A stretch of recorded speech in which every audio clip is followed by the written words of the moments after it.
अन्नपूर्णा सदा पूर्णा शंकर प्राण वल्लभे ज्ञान वैराग्य सिद्ध्यर्थे भिक्षाम देहि जय पार्वती। राधे राधे मेरे प्यारे भाइयों बहनों माताओं व बंधुओं, संस्कार की बातें चैनल में आपका स्वागत है। बंधुओं, आज माघ महीने के शुक्रवार के दिन मैं आपके लिए लाई हूँ अन्नपूर्णा माता की कथा। बंधुओं, वैसे तो हर शुक्रवार को अन्नपूर्णा माता की कथा अवश्य सुननी चाहिए। कहा जाता है कि शुक्रवार के दिन अन्नपूर्णा माता की कथा सुनने से अन्नपूर्णा माता की कृपा बरसती रहती है और कभी भी घर में अन्न धन की कमी नहीं रहती। परंतु बंधुओं, माघ महीने में तो अन्नपूर्णा माता की कथा सुनने से बहुत अधिक पुण्य की प्राप्ति होती है और साथ ही अन्नपूर्णा माता अपने आशीर्वाद रूप में अपने भक्तों की झोलियां खुशियों से भर देती हैं। उनके यहाँ कभी भी जीवन में अन्न धन सुख समृद्धि की कमी नहीं रहती। जो मनुष्य हर शुक्रवार को माँ अन्नपूर्णा की इस कथा को सुनते हैं, बंधुओं, पूर्ण विश्वास, सच्ची निष्ठा और एकाग्र मन हर समय मन में रखिए, तभी आपकी इच्छाएं पूरी हो पाएंगी। बंधुओं, यदि आपने हमारे चैनल को अब तक सब्सक्राइब नहीं किया तो जरूर करें और बेल आइकन दबाना ना भूलें, ताकि आपको हमारी आने वाली सभी वीडियोस की जानकारी सबसे पहले हो सके। बंधुओं, वीडियो को पूरी सुनने के बाद कमेंट बॉक्स में जय मां अन्नपूर्णा जरूर लिखें। एक समय की बात है, काशी निवासी धनंजय की पत्नी का नाम सुलक्षणा था। उसे अन्य सब सुख प्राप्त थे, केवल निर्धनता ही उसके दुख का कारण थी। यह दुख उसे हर समय सताता था। एक दिन सुलक्षणा अपने पति से बोली, स्वामी, आप कुछ उद्यम करो तो काम चले। इस प्रकार कब तक काम चलेगा? सुलक्षणा की बात धनंजय के मन में बैठ गई और वह उसी दिन विश्वनाथ शंकर जी को प्रसन्न करने के लिए बैठ गया और कहने लगा, हे देवादिदेव विश्वेश्वर, मुझे पूजा पाठ कुछ नहीं आता, केवल तुम्हारे भरोसे बैठा हूँ। इतनी विनती करके वह 2-3 दिन भूखा प्यासा बैठा रहा। यह देखकर भगवान शंकर ने उसके कान में अन्नपूर्णा अन्नपूर्णा अन्नपूर्णा इस प्रकार 3 बार कहा। यह कौन क्या कह गया, इसी सोच में धनंजय पड़ गया कि मंदिर से आते हुए ब्राह्मणों को देखकर पूछने लगा, पंडित जी, अन्नपूर्णा कौन है? ब्राह्मणों ने कहा, तू अन्न छोड़ बैठा है, सो तुझे अन्न की ही बात सूझती है। जा, घर जाकर अन्न ग्रहण कर। धनंजय घर गया, स्त्री से सारी बात कही। वह बोली, नाथ, चिंता मत करो, स्वयं शंकर जी ने यह मंत्र दिया है, वे स्वयं ही इसका खुलासा भी करेंगे। आप फिर जाकर उनकी आराधना करो। धनंजय फिर जैसे के तैसा पूजा में बैठ गया। रात्रि में शंकर जी ने आज्ञा दी, कहा, तू पूर्व दिशा में चला जा। वह अन्नपूर्णा का नाम जपता जाता, रास्ते में फल खाता जाता, झरनों का पानी पीता जाता। इस प्रकार कितने ही दिनों तक चलता गया। वहां उसे चांदी सी चमकती वन की शोभा देखने में आई, सुंदर सरोवर देखने में आया। उसके किनारे कितनी ही अप्सराएं झुंड बनाए बैठी थी। एक कथा कहती थी और सब माँ अन्नपूर्णा इस प्रकार बार बार कहती थी। यह अगहन मास की उजियारी रात्रि थी। आज से ही व्रत का आरंभ था। जिस शब्द की खोज करने वह निकला था, उसे वहां सुनने को मिला। धनंजय ने उसके पास जाकर पूछा, हे देवियों, आप यह क्या करती हो? उन सब ने कहा, हम सब माँ अन्नपूर्णा का व्रत करती हैं।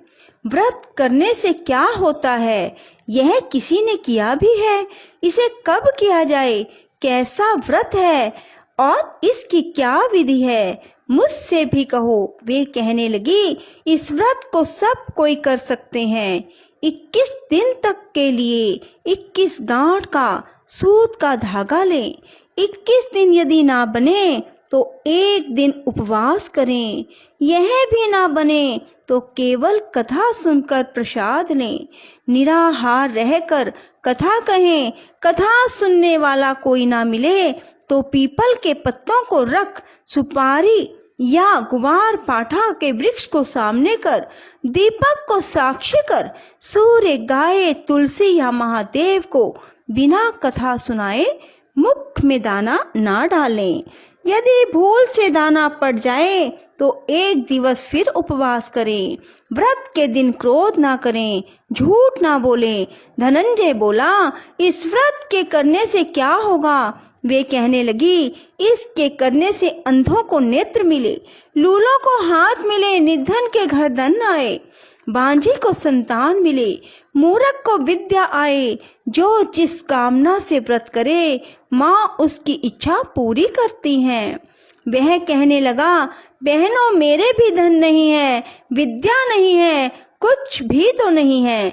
मैं तो दुखिया और दरिद्र ब्राह्मण हूँ, मुझे इस व्रत का सूत दोगी? हाँ भाई, तेरा कल्याण हो, तुझे देंगी, ले इस व्रत का मंगल सूत्र ले। धनंजय ने व्रत किया, व्रत पूरा हुआ। तभी सरोवर में से 21 खंड की स्वर्ण सीढ़ी हीरा मोती जड़ी हुई प्रकट हुई। धनंजय जय अन्नपूर्णा कहता जाता इस प्रकार कितनी ही सीढ़ियां उतर गया। क्या देखता है, करोड़ों सूर्यों के समान अन्नपूर्णा का मंदिर है। उसके सामने स्वर्ण सिंहासन पर माता अन्नपूर्णा विराजमान है। सामने भिक्षा हेतु भगवान शंकर खड़े हैं। देवंगनाएं चवर डुलाती हैं, कितने ही हथियार बांधे पहरा देती हैं। धनंजय दौड़कर जगदम्बा के चरणों में गिर गया।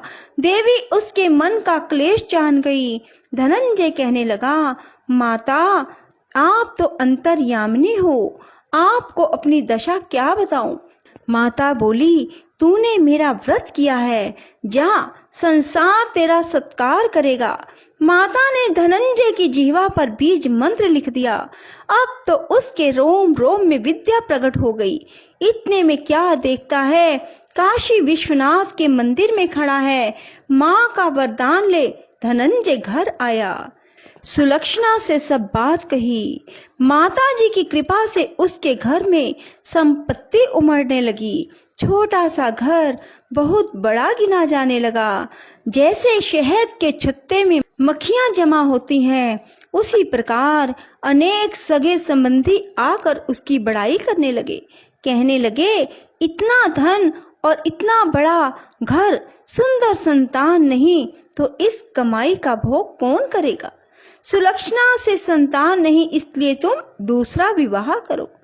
अनिच्छा होते हुए भी धनंजय को दूसरा विवाह करना पड़ा और सती सुलक्षणा को शोध का दुख उठाना पड़ा। इस प्रकार दिन बीतते गए। फिर अगहन मास आया। नए बंधन से बंधे पति से सुलक्षणा ने कहलवाया कि हम व्रत के प्रभाव से सुखी हुए हैं, इस कारण यह व्रत छोड़ना नहीं चाहिए। यह माता जी का प्रताप है जो हम इतने संपन्न और सुखी हुए हैं।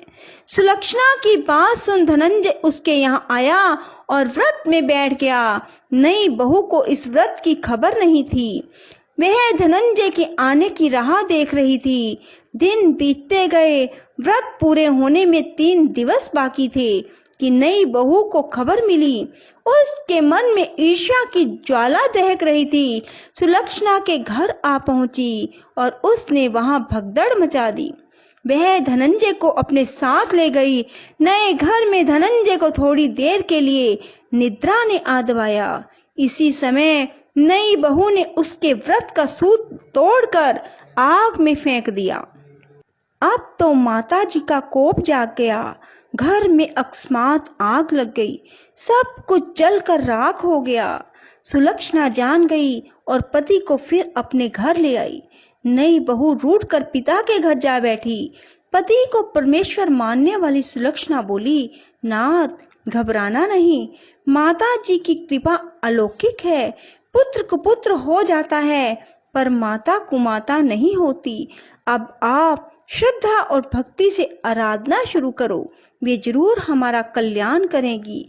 धनंजय फिर माता के पीछे पड़ गया। फिर वही सरोवर सीढ़ी प्रकट हुई, उसमें माँ अन्नपूर्णा कहकर उतर गया। वहां जा माँ जी के चरणों में रुदन करने लगा। माता प्रसन्न हो बोली, यह मेरी स्वर्ण की मूर्ति ले, इसकी पूजा करना, तू फिर सुखी हो जाएगा। जा, तुझे मेरा आशीर्वाद है। तेरी स्त्री सुलक्षणा ने श्रद्धा से मेरा व्रत किया है, उसे मैंने पुत्र दिया। धनंजय ने आंखें खोली तो खुद को काशी विश्वनाथ के मंदिर में खड़ा पाया। वहां से फिर उसी प्रकार घर को आया। इधर सुलक्षणा के दिन चढ़े और महीने पूरे होते ही पुत्र का जन्म हुआ। गांव में आश्चर्य की लहर दौड़ गई, मान्यता आने लगी। इस प्रकार उसी गांव के निसंतान सेठ के पुत्र होने पर उसने माता अन्नपूर्णा का मंदिर बनवा दिया। उसमें माताजी धूमधाम से पधारी, यज्ञ किया और धनंजय को मंदिर के आचार्य का पद दे दिया। जीविका के लिए मंदिर की दक्षिणा और रहने के लिए बड़ा सुंदर भवन बनवा दिया। धनंजय स्त्री पुत्र सहित वहां रहने लगा। माता जी के चढ़ावे में भरपूर आमदनी होने लगी। उधर नई बहू के पिता के घर डाका पड़ा, सब लुट गया। वे भीख मांग कर पेट भरने लगे। सुलक्षणा ने यह सुना तो उन्हें बुला भेजा और अलग घर में रख दिया और उसके अन्न वस्त्र का प्रबंध किया। धनंजय, सुलक्षणा और उसका पुत्र माता जी की कृपा से आनंद से रहने लगे। माता जी ने जैसे इनके भंडार भरे वैसे सबके भंडार भरे। राधे राधे, जय श्री कृष्णा। बंधुओं, यदि आपको हमारी वीडियो पसंद आए तो इसे लाइक करें और शेयर भी जरूर करें। धन्यवाद।